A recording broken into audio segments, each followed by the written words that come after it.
রাস উৎসব কেন্দ্র করে নানা পুজো মণ্ডপ, বিগ্রহ, বাড়ি সেজে উঠেছে।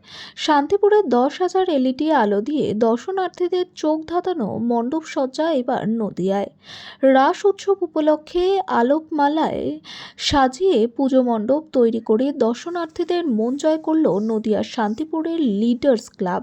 শান্তিপুর তরফদার পাড়ায় এই পুজো মণ্ডপ দেখার জন্য এখন থেকেই হাজার হাজার মানুষের ঢল নেমেছে। এবছর তাদের 50তম বর্ষ উপলক্ষে সুবর্ণ জয়ন্তী। আবার কল্লাপাড়ায় বাটুল দি গ্রেট মণ্ডপ সজ্জা। শান্তিপুরের রাস উৎসবের পুজো মণ্ডপের ক্ষেত্রে এখন দর্শনার্থীদের মুখে একটাই নাম, লিডার্স ক্লাব। তবে রাষ্ট্রপতি পুরস্কার প্রাপ্ত বিখ্যাত শিল্পী গৌরাঙ্গ কুল্লার প্রচেষ্টাতেই তৈরি করা সম্ভব হয়েছে অপূর্ব আলোকসজ্জায় সজ্জিত এই পুজো মণ্ডপ। সত্যনারায়ণের আরাধনা করে থাকেন এই ক্লাব। পুজো মণ্ডপ দেখলে মনে হবে বিভিন্ন রঙের যেন ফোয়ারার মতো। আর রাতের অন্ধকারে মণ্ডপের